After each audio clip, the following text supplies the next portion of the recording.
comme toute poste politique en République démocratique du Bénin, est considéré comme étant l'une des autorités clés dans la balance géopolitique du quartier de ville ou du village dont ils ont été mandatés. En dehors de la fonction de l'élu local sans aucun moyen de voir, de fonctionnement, on s'intéresse dans ce reportage de savoir que vaut un élu local aux yeux de la population béninoise. Contrairement aux autres postes politiques, notamment le chef d'arrondissement, le maire de la commune, le député, et quoi encore? Le chef du quartier est la première autorité de sa zone. Et en tant que première autorité, c'est lui qui gère ses concitoyens sur presque tous les plans. Et sécurité, assainissement et j'en passe.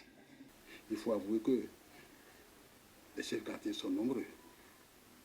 Si nous prenons la commune de Koto, nous sommes au moins 166.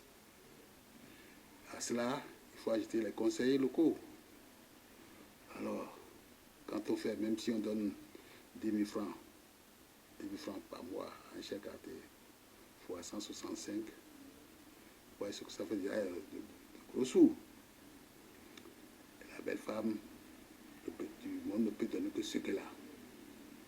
L'État veut bien faire, mais il faudrait que les moyens soient disponibles.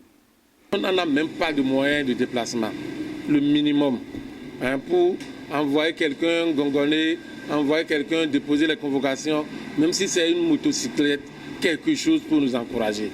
C'est sincère. Je ne dis pas que l'État ne fait rien, mais tel que les choses évoluent, l'aide n'évolue pas au prorata comme cela devrait être.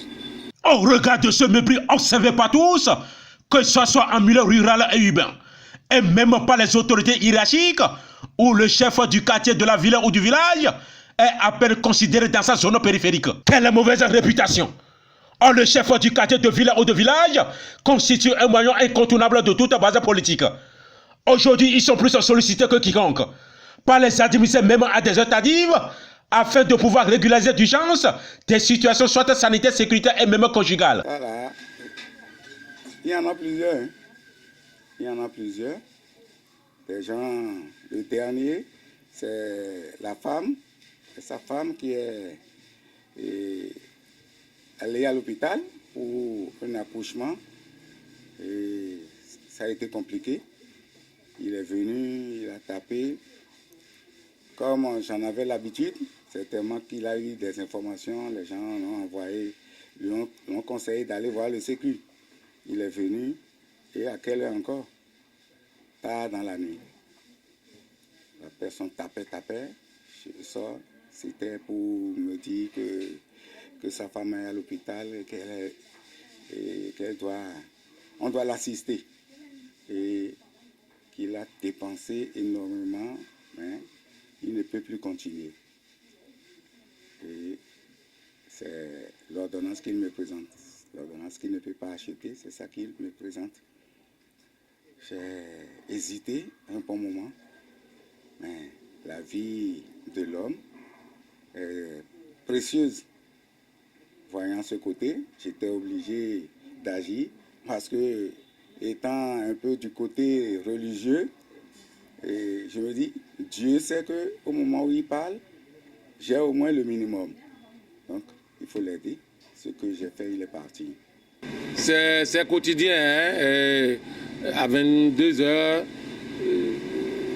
Souvent, c'est les bonnes dames. Les papas n'arrivent pas comme ça. Rares sont ces papas qui arrivent et disent, bon,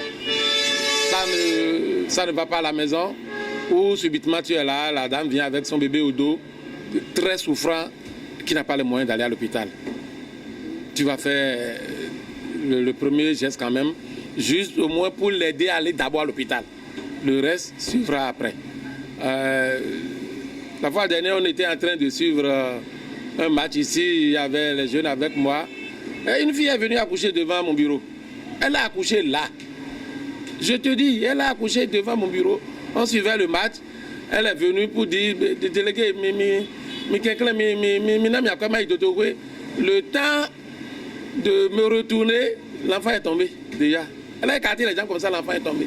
Au jour d'aujourd'hui, bon nombre des élus locaux viennent au secours avec leurs propres moyens financiers à leur population, qui se trouvent parfois dans des débordements financiers interminables.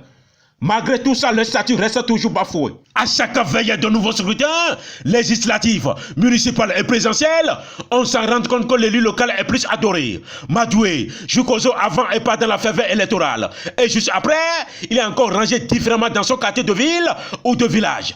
Quel péché a-t-il vraiment commis pour mériter cette indifférence? Ou est-ce que c'est le législateur qui a péché de rendre plus d'influence aux postes qui, au jour d'aujourd'hui, ne pèsent absolument rien dans la balance des postes électoraux en République du Bénin? L'occasion saisie par le garant de l'ordre public dans le quartier d'Agla-les-Pilonins, en invitant les uns et les autres d'aller se faire vacciner pour la deuxième phase de vaccination afin d'épargner ce malade dans son quartier. Et je vais profiter de l'occasion pour leur dire, nous sommes en train de faire une campagne de sensibilisation à la vaccination. Il faut que chacun de nos populations, chacun de nos administrés aille se faire vacciner.